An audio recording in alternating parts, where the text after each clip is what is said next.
Du coup, on va commencer par Apo, qui est le vétéran de l'équipe. J'y vais là. Ouais. Du coup, Apo, comment ça va déjà pour commencer? Bah écoute, ça va nickel, hein, on est bien, on est posé dans le canapé là. Ok, on va enchaîner avec Idex, qui nous vient d'Espagne, Hello. de Belgique surtout, mais C'est ça, ouais. surtout avant Belgique. Espagne. Comment ça va, Idex? Bah ça va bien, je suis content d'être ici. Hein. T'as plein de choses à dire? Oh, plein de choses. J'ai un négro sur la patate là. Ok, temps en parfait. temps. On va enchaîner avec Sivur, qui nous vient des États-Unis, d'Amérique, pas du tout, qui nous vient des UK, Yo yo, what's up? qui va nous parler que en anglais. Oui. Comme ça. Et comment ça va, Sivur? Tranquille, hein? Tranquille, comme on dit. C'est vrai, il faut s'habituer maintenant. On va enchaîner avec les deux derniers, qui étaient déjà là avant, qui vont entrer en même temps carrément. Même set, Ça va. Kin. Comment ça va les deux? Ça va, hein. Ça va, ça va. Content? Content. Super content. Ok, parfait. Alors la tradition veut que cette émission débute toujours par une petite anecdote, et là on va commencer avec Apo, le plus expérimenté. Si tu peux nous parler de cette course-poursuite en claquette en plein office, s'il te plaît.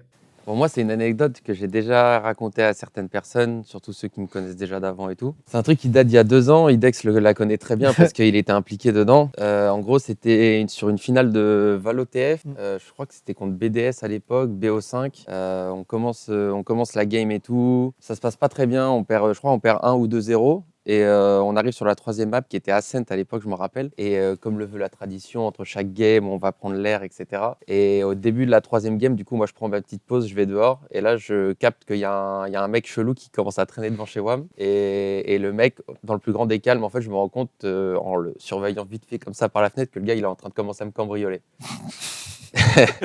Du coup, je commence à sortir de chez moi, je commence à l'embrouiller un peu et tout, et ça s'envenime un peu, et j'ai un pote à moi, bref, qui descend, machin. Et du coup, le gars, je commence à l'engrainer un peu, et avec mon pote, on finit par le suivre, à vouloir l'intercepter, machin. Et sauf que il y avait la 3e map qui devait commencer, et là, il y a tous les admins de la ligue, même Wallax à l'époque, parce que c'était contre BDS, commence à m'appeler, à me dire ouais frère, qu'est-ce que tu fais, machin. Je dis gros, là j'ai autre chose à faire que la finale. Je dis là, je suis en train d'attraper un mec et tout, genre laisse-moi tranquille, machin. Et du coup, il y a même Dokai à l'époque, qui était l'OBS, et qui est toujours l'OBS d'ailleurs de tous les events en France et tout, qui m'appelle, et je lui dis non mais les gars, laissez tomber, comptez pas sur moi pour le reste de la finale. Là, je pars au comico avec le gars et tout, ça a mal tourné, voilà. Et du coup, j'ai pas fini ma finale de Valo TF avec Megastitu à l'époque, et Idex était là, et voilà.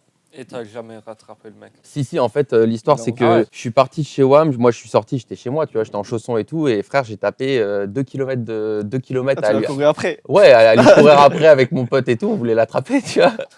Et voilà. Et du coup, ça s'est juste fini que le gars, c'était un mineur, gros, qu'il s'est rien passé. Et voilà. Du coup, j'ai fait tout ça pour rien. J'ai raté ma finale. Et t'as rien pris. Et j'ai rien pris, on a perdu. Et voilà. Bah moi, c'est une anecdote plutôt personnelle. Au tout début, comment je me suis fait connaître sur le jeu, c'est en jouant en ranked. Et on a rencontré mon tout premier coach qui était pendant 2 ans avec moi, c'était Lemens. On était en 5-stack et il me traitait de cheater. Et du coup, il m'a directement envoyé un message en me disant est-ce que tu cherches une équipe, etc. À l'époque, je jouais encore avec mes frères. Et franchement, c'est une chance. Et je souhaite ça à tout le monde de jouer avec ses frères un jour. C'est que j'ai fait une équipe avec mes 2 frères et on a joué, on a eu un contrat pro. C'était mon tout premier contrat pro et on jouait de 21h à 23h, un truc comme ça, tu vois. Okay. C'est des pracs de merde. Ouais, de fou. C'était des pracs On de les merde. connaît, les pracs après 21h. Moi, j'avais cours et mes frères, ils travaillaient, tu vois. Et bon, du coup, on avait ça, mais franchement, on se débrouillait pas mal. On avait du skill et on a réussi à décrocher un contrat pro. C'était chez qui? C'était chez Bekarog. Bekarog. Ouais, c'est ça. On a réussi à décrocher un contrat pro avec Nesca et B2. Franchement, des super potes maintenant. Et on est souvent encore sur Discord ensemble et tout, tu vois. Et toutes bonnes choses ont une fin. J'ai dû me séparer de mes frères et après on a eu Hit. J'ai eu Hit surtout, avec B2 notamment. Ça s'est pas très bien passé. Ils m'ont un peu... Ils me doivent un peu d'argent, on va dire. Et maintenant, je tombe chez Solari et je suis très content. Et je suis là maintenant. Ils ne doivent pas d'argent, Solari, c'est bon? Non, Solari, c'est bon, carré. C'est bon, Solari, ils sont réglo. Comme ça, toujours. Moi, mon anecdote, c'est ma plus grande injustice en tant que joueur pendant la bêta. En fait, le jeu venait de sortir. Riot, ils se sont dit, on va faire un tournoi en mode pays contre pays. Et du coup, c'était toute l'Europe. Il y avait tous les pays nordiques, Belgique, France, Italie, tous les pays. Et à ce moment-là du jeu, on avait quand même une bête d'équipe en Belgique. C'était Exi, David P, Scream, Bazi et moi. J'ai fait vas-y parce que vas-y, on le connaît. C'est pas devenu un joueur giga pro, mais c'était vraiment une bonne équipe, quoi. Genre bête d'équipe et tout. Et du coup, on fait le tournoi. Ça se passe bien. On éclate Espagne, puis je sais plus c'était quoi les autres pays, mais on arrive en finale et on tombe contre une équipe de 4 pros et un content créateur de chez G2. Et c'était de quel pays?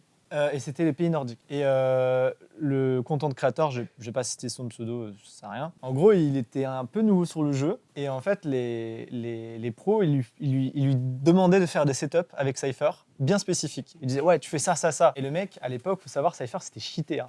Il y avait des cages, genre c'était... ça ralentissait. Les caméras, il y en avait 20 000 avant. Ce qui s'est passé, c'est nous, notre POV, on joue la finale. On gagnait 10-2. Donc, facile. Enfin, genre, nous, on se dit, c'est facile et tout. Là, on est juste en attaque, on doit les éclater. Et on sait pas pourquoi on se fait comeback, mais de baiser, genre 10-13. Et on perd le tournoi, bam. Et moi, je suis là, je suis en mode, putain, j'ai la meilleure équipe du monde. Genre, il y a rien à faire. Qu'est-ce qui s'est passé? Et je regarde la vote du content créateur. Les pros lui avaient demandé de mettre une caméra qui allait dans le sol, dans un mur, et qui voyait toute la map à travers. Mais genre, quand je te dis toute la map à travers, c'est que le mec, 10 rounds d'affilée, il était sur sa caméra, il chillait et tout, et il voyait toute la map, tu vois. Et c'était un content créateur de chez G2. Et moi, j'appelle les admins, je fais, mais c'est une finale où soit tu gagnais 0, ou tu partais avec 10 000, tu vois. Et moi, à l'époque, me prendre 2000 balles, tu vois, pour commencer ma carrière, entre guillemets, tu vois, je trouvais que c'était bien. Et du coup, les admins disent, non, mais les cams, on a dit c'est autorisé et tout. Ils voulaient pas trop se mouiller, les admins, parce que c'était un content créateur G2. Et du coup, moi, je me suis un peu plaint sur les réseaux. Et en fait, Carlos, il a répondu sous les tweets et tout, en mode des trucs en mode, ouais, arrête de faire du drama, machin, tout ça. Et bien sûr, tous les pros avec moi, il n'y en a pas beaucoup qui se sont mouillés en mode, voilà, genre parce que G2, tout ça, c'est un peu compliqué. Et en fait, toutes les années d'après, j'ai plus jamais été invité au Spike Nation, alors que la Belgique, on était 5, quoi, tu vois. Ouais. Du coup, ils ont mis Jérôme, ils ont fait Team Scream, c'était plus Team Belgique, c'était Team Scream. Et du coup, voilà, j'ai été ban des tournois G2 pendant genre 2 ans. C'est qui Jérôme? Jérôme, Jérôme Coupez. de chez Prodigy. Ah ouais, carrément. Ouais, du coup, Même pas un joueur. c'est pas un joueur. Et du coup, là, pendant 2 ans, j'étais ban parce que Carlos, j'ai demandé plus tard, Carlos voulait pas que je joue le tournoi parce que je m'étais plaint du fait qu'il m'avait cheaté à la gueule, littéralement. Voilà, c'est mon anecdote. Alors, la première game pro que j'ai jamais joué, c'était contre Apo. C'était dans les qualifiers VCT. Et lui, il était chez Anthropic, qui était une assez bonne équipe. Et moi, j'étais vraiment juste avec des potes que je connaissais, qui jouaient au jeu un peu. Et j'ai vu cette line-up, je me suis dit, ah ouais, première game que je joue dans ma carrière. Ok, faut faire un truc, il y a un truc à faire. Première map, 13-1, perdu. Deuxième map, 13-3, perdu. J'ai dit, ok, ces mecs-là, ils ont un peu un niveau au-dessus que je dois progresser. Tac, tac, tac. J'avance un peu dans ma carrière. Après, je tombe dans la Ligue allemande. Dans la Ligue allemande, il y avait qui? Il y avait même 7 chez Mouse. Nous, dans cette game contre Mouse, j'ai dit, ah ouais, il y a des grands joueurs là. Je vais un peu les éclater. J'étais un peu le upcomer à ce point-là. Et on était sur Aven. On gagnait la première map. On était en train de gagner 12-4. On perd la game. Non. On perd la game 12-14. Pas un round. Ils ont gagné 12 d'affilée, ou je sais pas, 10 d'affilée. Je suis pas très matheux. Mais bon. Oui. Et du coup, là, j'ai connu même 7 et bon, c'est fait. Hein. Je me suis fait éclater par lui et lui. En fait, tu t'es dit, vaut mieux être en équipe avec eux. Oui, j'ai dit ça. Après, Ligue française. Il est en train de faire son plan. Oui, j'étais en train de faire mon plan pour me set-up. Mais après, Ligue française, j'arrive. Il y a King et Mems ensemble chez Hit. Je fais OK, c'est bon. Là, on arrête les conneries. Je vais gagner contre un de ces joueurs, tu vois. On rentre dans la game, on est confiant. Je pense qu'on gagne les premiers 4 rounds. On se dit, ouais, on va la gagner cette game. King, tranquille, sur ma gueule. On perd 13-6. OK, c'est bon. Et je peux rien faire contre ces mecs. Après Idex, jamais joué contre lui. Tu jouais pas beaucoup en France? J'étais pas beaucoup en France quand il était. Après, il s'est basculé en Espagne, mais je le connaissais. Je le connaissais de nom et tu vois, tout le monde savait ses petits moves sur sa sentinelle. Du coup, tu nous as rejoints maintenant. Ça y est. Et du coup, je me suis dit, je me suis fait éclater par lui. C'est bon, je vais les rejoindre et on va éclater tout le monde. Moi, c'est comment j'ai commencé Valo. En gros, je faisais quoi? Je m'étais payé une école à Porte de la Chapelle. Je faisais un cursus là-bas. Et le Covid, il est arrivé. tu vois. Du coup, les cours par correspondance, j'avais la motive. Et Valo est sorti en parallèle. Je joue pour le délire vite fait et j'ai pas accroché. Sauf qu'il y a un poteau un jour, le pseudo c'est Hero 1, je sais pas si vous voyez. Ouais, Il fait mes trucs, il m'appelle, il me dit hey, toi, joue à Valo frérot, tu vas les éclater, ça va être facile pour toi, joue à Valo. Il me dit tu vas te faire des sous. Moi au début je prends pas ça trop. Sauf que moi faut savoir, tu vois, j'ai une daronne, t'as vu, on vient d'Iran, tu vois. Sur CS, j'avais beaucoup essayé, tu vois, et même je m'étais lassé du truc. C'est-à-dire ma daronne là, je décide de jouer à Valo et je joue en ranked. Je tombe contre MSAG des Blitz avec mon pseudo même set, le même que CS. Et Blitz, il me PV, il me dit ouais, viens jouer en équipe avec nous. Je dis vas-y, je vais faire une saison. Sauf que ma daronne, moi je lui ai dit t'inquiète, ça va marcher pour moi, mais pendant 10 ans sur CS. ça veut dire, elle me disait vas-y, soit va trouver un taf, soit tu vas retourner au bled, soit. Et là, je lui disais, non, t'inquiète, là, ça va marcher. Mais ça fait 10 ans que je lui répétais ça. Et en fait, à ma première saison, ça a marché pour moi. Il y a tout qui est arrivé. Ça veut dire, dès le premier contrat, la daronne, elle a dit, ah, t'as capté. Après, il y a eu les intérêts pour la daronne, tu connais. Ouais. Ça a marché comme ça. Est-ce que vous pouvez nous expliquer comment s'est passée la transition pour vous entre l'école ou le monde pro et l'e-sport Valorant? Mais je pense que déjà, les transitions sont toujours difficiles. Je pense Oui. qu'on peut tous le dire. C'est très très dur. Moi, ma transition, elle s'est faite grâce à la RTBF qui m'ont pris comme streamer. Et genre, je touchais 300 balles par mois. C'est ça qui est marrant, c'est que j'ai pris un loyer à 500 balles. Et en fait, je payais le reste de mon loyer et ma nourriture avec les cash prize Valo. Genre les petits cash prize de merde qu'on prenait. Genre, ça me permettait de, on va dire, rester dans ma boîte de chaussures. Motivé. Hein. Ah, j'étais vraiment... C'était un grind. C'était si je gagne pas ce tournoi. Si je gagne Je pas, mange pas. si je gagne pas, c'était allô papa, allô maman, il me manque 200 balles, 300 balles. Et du coup, ouais, j'étais vraiment dans une boîte à chaussures. Pour vous dire, je jouais comme ça. Et genre, je me levais, je cuisinais. Ah oui. C'était comme ça. Non, c'était vraiment tout petit. Puis ouais, j'ai dû un peu taffer. Et en fait, ça n'a pas fonctionné sur le long terme. Et du coup, j'ai dû me barrer en Espagne chez ma mère. Et de là, j'ai eu plus tard des bonnes opportunités. Mais les transitions, elles ont toujours été dures parce que quand j'ai commencé à avoir mes contrats, je revenais en Belgique. Mais dès que tu n'as plus de contrat et que tu vis dans un centre-ville ou quoi, c'est fini. Hein. C'est très dur. Les off-saisons, du coup, c'était terrible. Mais du coup, maintenant, c'est bien mieux depuis 3 ans, 2-3 ans. Comment ça s'est passé, toi, CR? Moi, c'est tout simple. Être pro, c'était jamais mon but de base, tu vois. Ouais. Ça s'est passé comme ça. Moi, j'étais à l'université. Un mois après que j'ai commencé mes études, le PC, il se casse. Il y a plus de PC, je joue plus. À un moment, je me dis, pour Noël, je veux bien retourner jouer à des jeux marrants et tout. Tu vois, je me refais un PC. Et là, je commence à avoir des pros dans mes lobbies, je commence à les éclater. Je dis, ah ouais, il y a un truc là, il y a un truc à faire. Hein. Je me suis fait scout par Alternate Attacks qui m'a pris dans la ligue allemande. Après ça, c'est parti quoi. Et je viens de finir mes études l'été dernier. Et du coup, vraiment la transition s'est fait juste maintenant où je suis vraiment passé de semi-professionnel qui essaye de faire son mieux, mais c'est un peu compliqué avec les études, alors que là, je peux vraiment full focus sur ce taf. C'était première année en full-time, en fait, avec nous. Oui. Là, c'est vraiment la première fois où je suis full focus sur le jeu. Du coup, Ok. On t'a pris au bon moment, là. ouais, carrément. Moi, j'ai toujours joué au jeu parce que mes frères, ils étaient forts sur le PC et tout. Ils jouaient à 1.6, tu vois. Ouais. Moi, j'étais sur 1.6, mais à l'époque, il y avait des KZ, des maps au couteau, des surfs, tu vois. Moi, je jouais plus à ça parce que j'avais plus quoi pour le fun. Ouais, j'avais genre 9 ans, tu vois, un truc comme ça. Ah ouais. 8 Ah ans. oui, Bon, je quand touchais même. un peu à la souris. Et après, à cet âge-là, t'achètes une PlayStation. Ouais. Du coup, je jouais pas au L'erreur. PC. J'ai plus joué au PC parce que mes frères étaient toujours au PC et je devais attendre qu'ils arrêtaient de jouer pour un peu jouer, tu vois. Du coup, là, j'ai acheté une console. J'ai super geek sur la console, c'était FIFA, Call of, des trucs que tu joues avec tes T'étais potes, dedans. quoi. Ouais, j'étais dedans. et j'ai remarqué un truc, c'est vrai que vu que quand tu joues à un très jeune âge, franchement, t'es à l'aise avec tous les jeux, tu vois. Tu learns super fast tous les jeux. J'ai vu que j'avais quand même, sans prétention, un petit talent, tu vois. Il y a le jeu qui est sorti, c'était CSGO. Mes frères, ils n'y ont pas du tout joué. Et je leur ai dit, quand Valorant a été annoncé, je leur ai dit, venez les gars, on va essayer d'avoir une clé et on va tester, tu vois, on va jouer. Et ça part de là où à la bêta on tombe Radiant, on se dit c'est quand même quelque chose normalement Radiant, tu vois. On continue à jouer et c'est de là qu'on a investi dans des PC. Enfin à l'époque je pense qu'on a eu 2 PC, je crois. 2, 3. Deux Ça a toujours PC. été comme ça. Et moi, j'avais du coup, j'avais encore ma PlayStation à côté, mais je jouais en même temps au PC. Et c'est de là qu'on a commencé à. Du coup, en ranked, on a rencontré Elements, on a rencontré les amis B2 et Nesca. D'ailleurs, on les a rencontrés aussi à la bêta. Et c'est de là que ça part. Ça investit dans un nouveau PC. J'avais encore des études à côté. Et t'étais Mais, jamais un peu jaloux qu'il y avait 2 PC.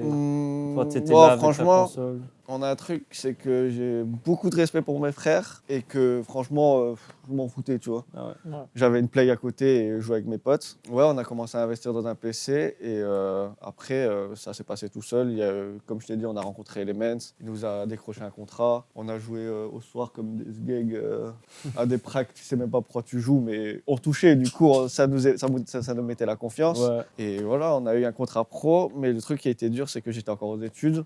Et que quand tu décroches un contrat pro et que tu es aux études à l'université ou quoi, c'est hyper compliqué. Franchement, pour moi, j'arrivais pas à faire les deux. J'ai dû faire un choix et je me suis dit, autant tout donner sur un truc que j'aime bien, tu vois. Et j'en suis là maintenant. Moi, j'ai pas fait ce choix, tu vois. Non.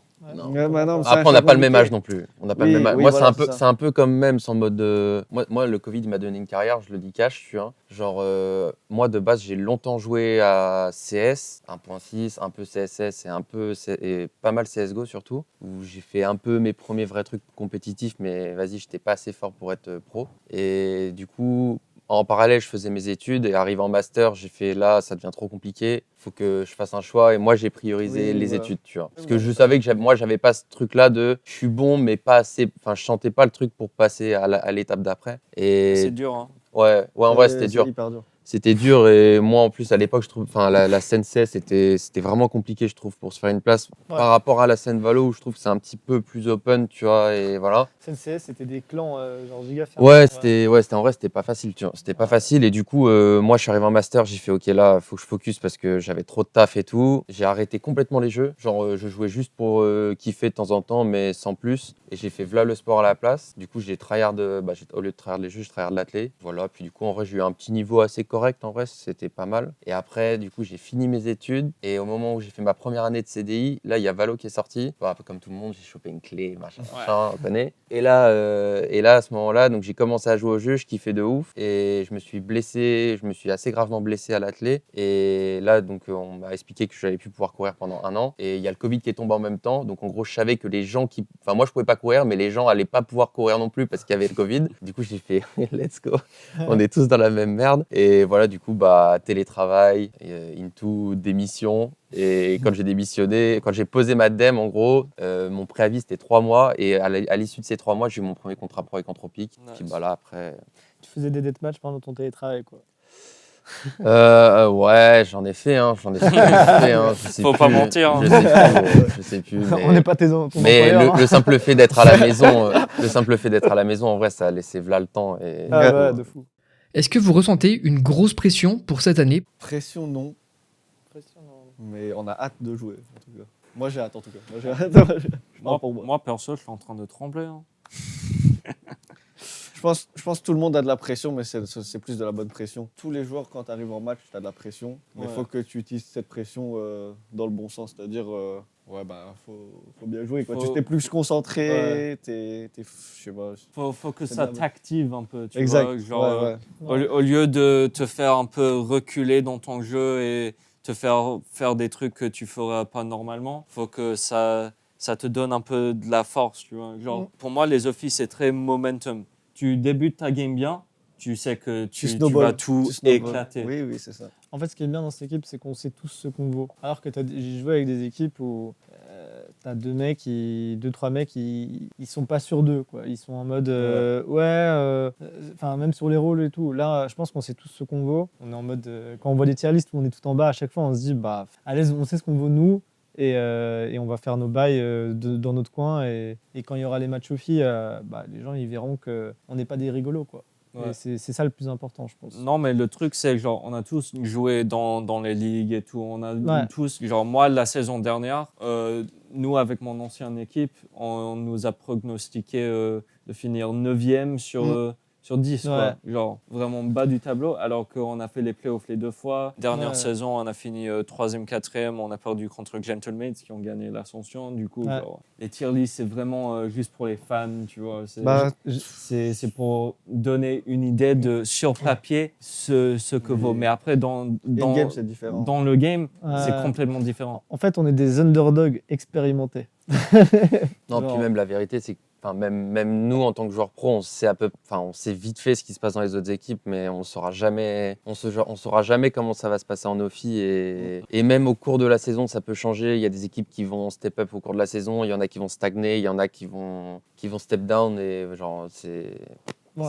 c'est les lois de C'est l'e-sport, très c'est comme mental. ça, hein. Et en vrai, pour revenir à la pression, moi c'est pas de la pression, c'est plus j'ai beaucoup d'attentes de l'équipe, plus au niveau de la rigueur et de la discipline, parce que bah on le sait maintenant, ça fait longtemps, enfin ça commence à faire un moment qu'on est tous ensemble et tout, et genre on voit qu'on est capable, mais la question c'est à quel point on va être capable d'être constant, tu vois. Et ça bah on en a déjà parlé et tout, Ouais. c'est la discipline, la rigueur, tout ça, à savoir est-ce qu'on sera capable de faire aussi bien, enfin déjà de faire bien à l'entraînement régulièrement et aussi de l'appliquer derrière en Ophi, tu vois. Ouais. Et moi, c'est plus de l'attente. Et du coup, c'est pas de la pression. Je pense que c'est un peu lié, mais c'est plus de l'attente et de l'exigence, tu vois. C'est quoi le déclic de votre carrière? Genre une game, un moment précis où vous avez compris que vous pouviez devenir pro? Moi, j'ai joué, c'était même pas en VCL, c'était genre dans une ligue amateur en Est. Genre, il y avait des assez bonnes équipes, genre les Polonais qui tapaient fort et tout, tu vois. Hmm.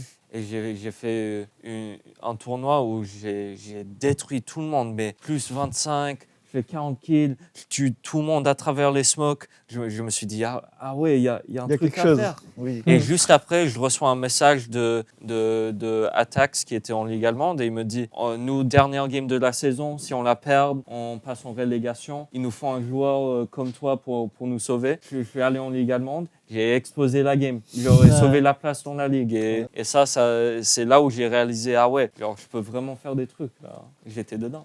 T'étais dedans. C'est dedans, hein. Ouais. Moi, en vrai, le déclic, c'est avant ça, sur CSGO, je me trouvais vraiment pas. Enfin, je trouvais pas trop ma place. Et pendant longtemps, j'ai beaucoup joué à CS. Et Valo, en fait, au début du jeu, j'ai eu beaucoup d'opportunités, genre vraiment des trucs, des trials où je pensais pas en avoir et tout, mais j'ai jamais trouvé ma place. Et quand j'ai commencé à monter mes mix avec mes potes et que ça se passait bien, là, je me suis dit, ah ouais, en fait, c'est là où je peux trouver de la value. Quand on commençait à préparer le premier Open Tour, on jouait avec Kellogg's, Shin, Ghoster et Nuzera. Et on faisait des pracs. Et c'était fou parce qu'en fait, on faisait genre 4 pracs par jour. Mais toutes les équipes confondues, genre VCT, c'était pas VCT à l'époque, mais tous les top teams et tout, on éclatait genre tout le monde. Genre c'était choquant, c'était des trucs, des folies.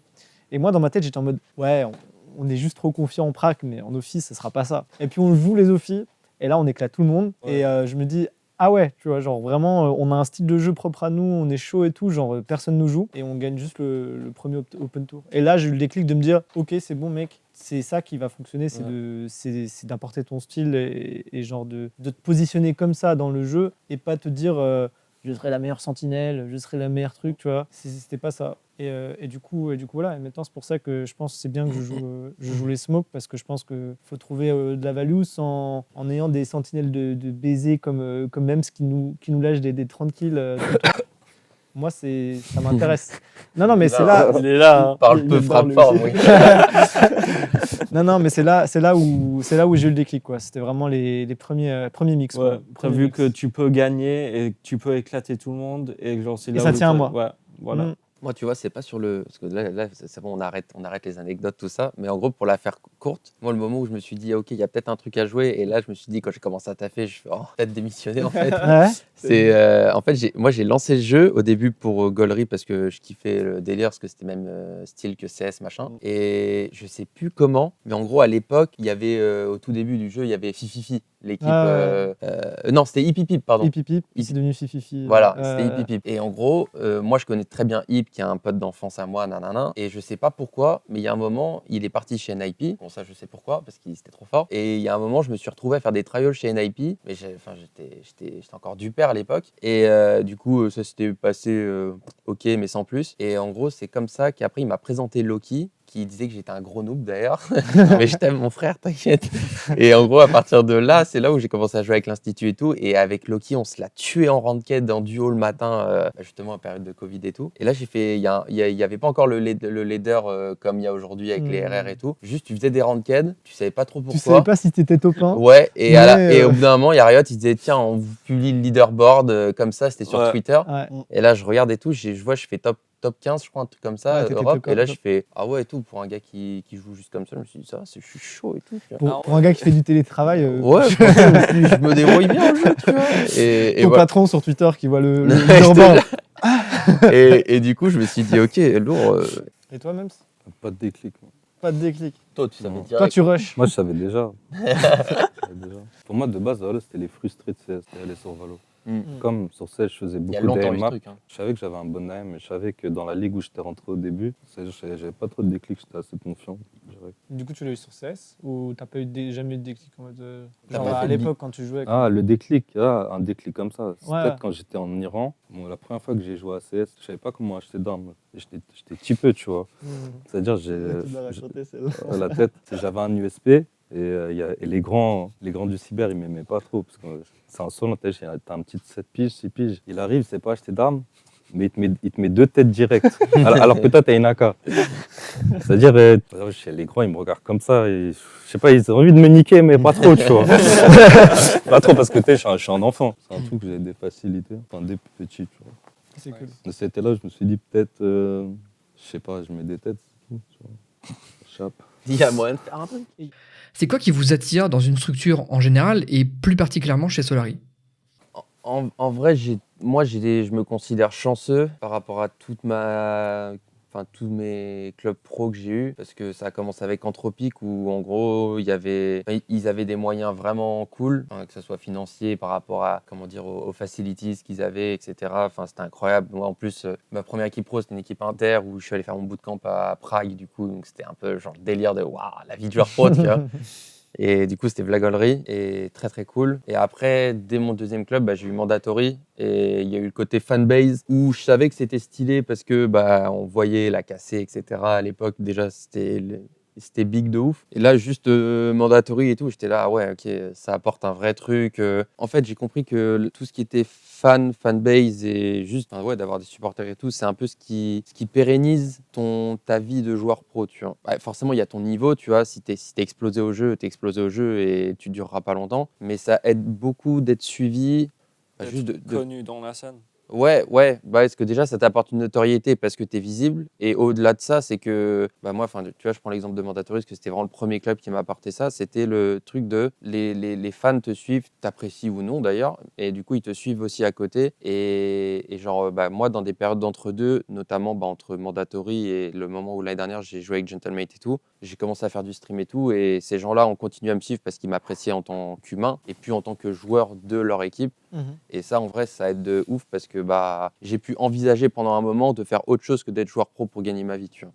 Juste avec le stream et tout, tu vois. Et du coup, après, j'ai eu ça évidemment avec Gentlemate parce que c'était énorme et tout. Et là, Solary, c'est la même. Et du coup, je dis que je suis chanceux parce que quand même, sur 4 clubs, j'ai fait 3 clubs qui ont une big fanbase, qui se rejoignent d'ailleurs plus ou moins des fois. En vrai, je trouve que c'est une chance parce que, comme j'ai dit, ça permet de pérenniser et puis même, je trouve que humainement, c'est un truc cool à vivre, tu vois. Et moi, du coup, pour répondre à la question initiale, il y a le côté forcément moyen parce qu'il faut pouvoir vivre décemment de sa passion et voilà. Mais quand tu arrives à allier le côté moyen et fanbase et tout, pour moi, la fanbase, ça reste. Enfin, il y a le côté fanbase qui est trop important et il y a aussi le côté staff derrière, donc les gens de l'ombre qu'on voit pas dans les orgs et tout, mais qui d'ailleurs dans Solary, je trouve qu'ils sont assez exposés. Je trouve ça cool parce que on voit que c'est des gens cool et ils le sont vraiment au quotidien et ça, c'est trop bien. Et ça, chez Mandatory, c'était le cas, chez Gentlemate, c'était le cas et là, chez Solary, c'est le cas et ça, c'est trop lourd. Ouais, moi ce qui m'attire à Solary, c'est vraiment la cuisine Aldi. Hashtag Aldi. Et on Avec mange Guillaume. trop bien et je vis ma meilleure vie. Hein. Ah, mais Guillaume, il carré. Hein. Non, mais pour être honnête, c'est vraiment... moi, j'ai jamais eu une organisation qui te supporte vraiment en tant que joueur. Genre, oui, j'ai eu des salaires et tout, mais genre avoir des fans, du staff qui sont là pour t'aider non seulement à leur org de progresser, mais aussi à toi en tant que joueur et individuel à progresser. Ça, je trouve que c'est vraiment super. Hier, on a fait notre photoshoot et genre, j'ai jamais ces petits moments où genre, je sens qu'ils font des trucs genre, de un pour leur côté, mais aussi vraiment pour nous mettre en valeur. Et ça, je trouve, genre, c'est tellement stylé. Non, de fou. Moi, honnêtement, ce qui me choque le plus avec Solary et que c'est un pattern de choses que je vois dans les orgs que j'aime beaucoup, c'est la transparence. Tu vois. Parce qu'en fait, vous n'avez pas eu cette POV. Nous, quand on faisait les trials avec Maxob au tout début, il y a eu zéro bullshit. Mais quand je dis zéro bullshit, c'est genre vraiment, c'était presque choquant parce qu'en fait, quand tu fais des trials des fois avec des orgs, les mecs ils te disent oui, oui, c'est bon, faites les trials, c'est bon, c'est sûr que vous êtes, c'est vous. Eux, ils ont été vraiment clairs de A à Z avec nous en mode, bah écoutez, on sait pas comment ça va se passer, mais si vous voulez, vous pouvez faire les trials. Là, là. Et franchement, pour ça, Diego, il a géré de fou. Mais après, je me suis rendu compte que tout le staff dans l'org sont très ouverts d'esprit, très, très à l'écoute, et on peut discuter, on peut proposer des idées sans avoir l'impression d'être remis à sa place. Et moi, c'est un truc qui m'arrive avec d'autres orgs. T'as le content producer, t'as le mec qui fait la vidéo, machin, et tout ça. Et moi, par exemple, j'adore la vidéo, j'adore trouver des idées et tout. Bah, je citerai pas l'org, mais en gros, des fois, c'était vraiment en mode « Ah, non, non, c'est notre taf. » Tu vois, genre, on veut pas de tes idées, Ah ouais c'est notre taf. Ouais. Genre, ils te rejettent juste comme ça. Eh ben, je peux dire que c'était la vidéo la plus éclatée que j'ai vue de ma vie, tu vois. Oui. Et c'est juste que, tu vois, là, j'ai l'impression, là, on est en bootcamp, mais j'ai l'impression d'être dans un open space où les idées passent de gauche à droite, et genre ça, c'est vraiment bien. Ouais. Et bien sûr, la fanbase, comme tu as dit, moi, je trouve que c'est vraiment un truc que, genre, j'aime beaucoup dans l'org. Genre, j'ai jamais vécu ça, d'avoir 50 notifs par jour de hashtag Sliwin. Je trouve que c'est vraiment positif pour la carrière d'un joueur. Et ouais, et les valeurs genre en mode déjà pour moi la transparence c'est une grosse valeur, et tout ce que tu as dit Apo, je trouve que ça, enfin en fait moi ce que je me dis juste c'est que plus tard si je travaille dans une org ou que je crée une org ou quoi, genre quand j'aurai je sais pas 40 piges ou j'en sais rien, je me dis que c'est ça que j'ai envie quoi de faire. Et ça je trouve que c'est important parce que ça nous éduque nous à que ça soit le standard dans l'e-sport, et pas que ça soit les folies que on a tous déjà vécues à maintes et maintes reprises dans l'e-sport. Hein, Hit, c'était bien. Oui. Je rejoins un peu ce qu'ils ont tous dit, mais je peux dire que niveau équipe, l'ambiance est hyper importante, et cette année, franchement, l'environnement il est sain. Et c'est quelque chose qui est hyper important dans une équipe. Après beaucoup d'équipes que j'ai fait, l'environnement ça joue facilement pour moi 60 à 70%, tu vois. Et si t'as pas cet environnement sain ou l'ambiance, tu vas perdre tes games ou Tu peux il y avoir aura du cheat, il y aura des embrouilles entre les Tu joueurs. peux avoir les n'importe meilleurs quoi, joueurs tu vois. au monde, mais s'ils s'entendent pas bien Exactement. et qu'ils se gueulent dessus à chaque fois qu'il y a un truc qui va pas, C'est ça. ça va décrocher, ils vont être nuls à chier. Ouais. Mais si tu as genre, des joueurs qui s'entendent bien, qui ont un vrai environnement de travail et qui se supportent tous, pour aller à une plus haute niveau, c'est carré. C'est ça. Tu vas progresser toi-même, et genre toute l'équipe ensemble vont progresser. Mais il faut mettre les têtes. Il faut faut viser. Pour vous, c'est quoi une bonne équipe? Une bonne équipe. Une équipe qui clique. Oui. Bon. Barbare. Vas-y, développe même. T'en fais. Il n'y a pas que ça, gros. Enfin, Non. à vous.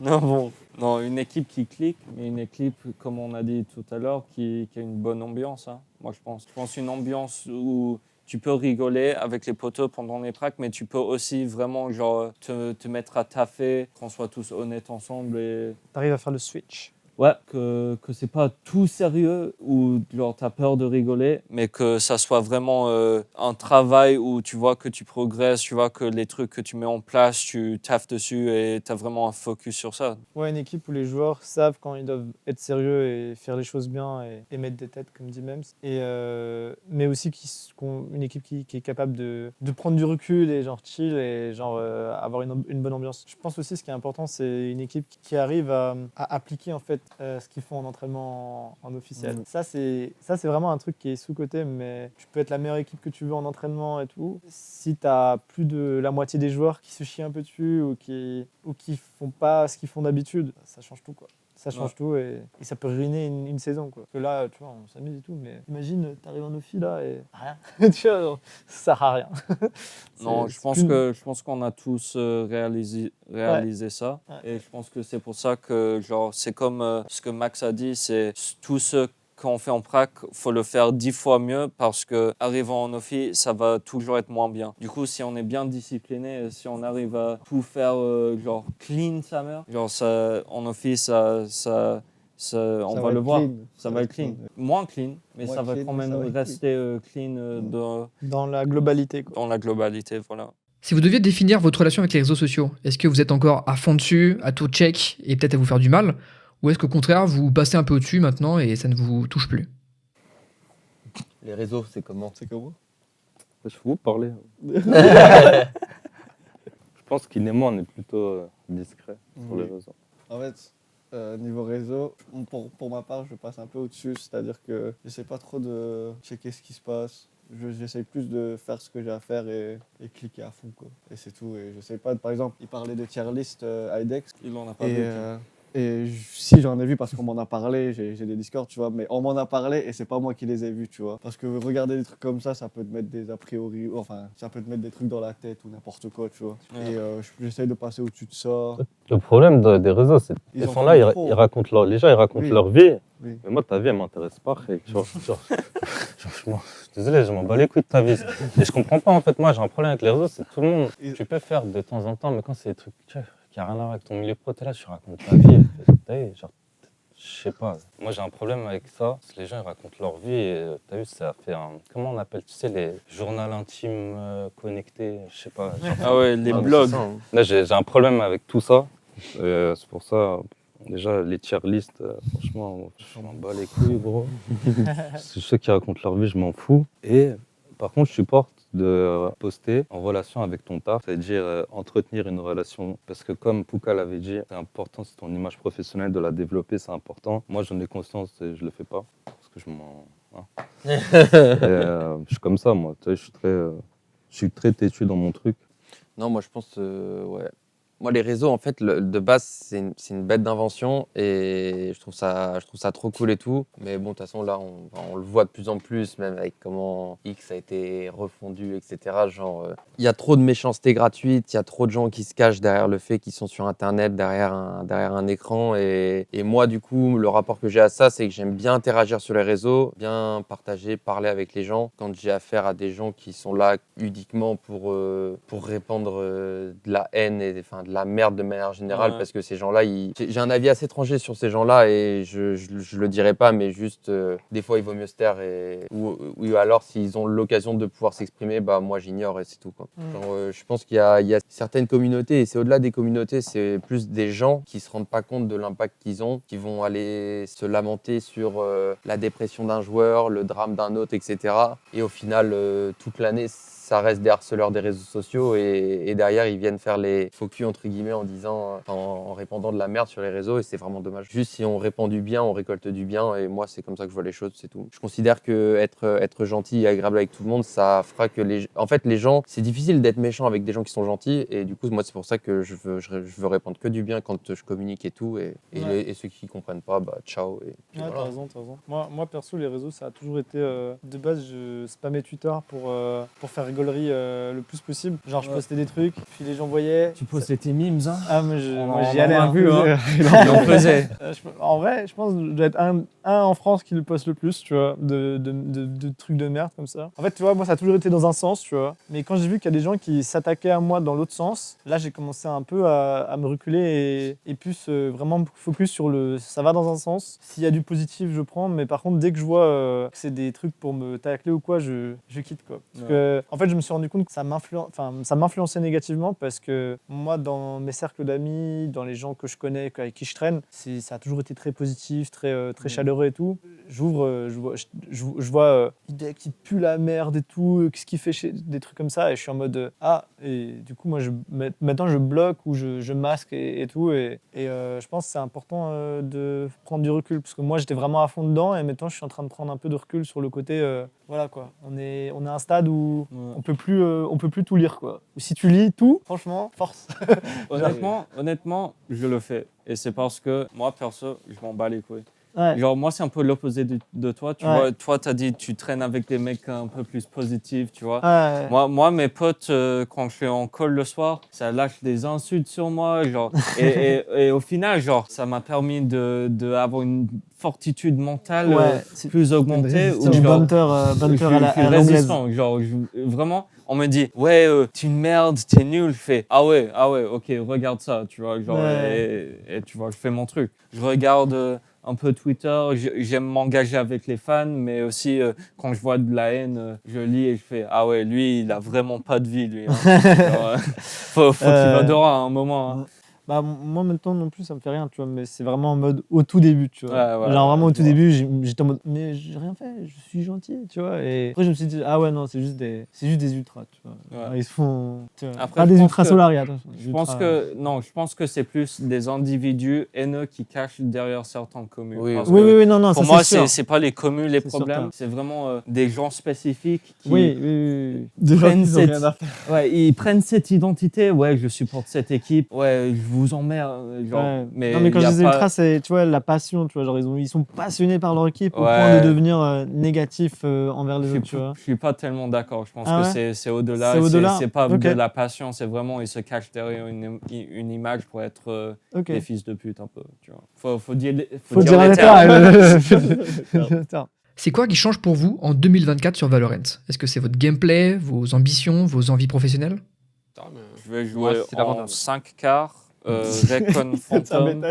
C'est ça ta résolution J'ai ma d'année. méta. J'ai retrouvé mon style de jeu. Je suis pas bien si je stick pas à ça jusqu'à la fin de la saison. Ça, c'est mon truc. 5 fantôme, full bidding. Oui, Bah, moi, il y a tout qui change. Hein. Moi, il y a tout qui change. mais tout le temps. Non, mais moi, il y a mon agent pool, il y a mon rôle dans l'équipe. Avant, j'étais très soldat. Maintenant, je suis très impliqué dans le jeu d'équipe. Non, en vrai, il y a tout qui change. Et, moi, ça me plaît. J'ai l'impression d'être plus maître de mon destin et c'est cool. Et tu fites bien le rôle que tu prends là, Ouais. je pense. Merci, mon petit chou. De rien.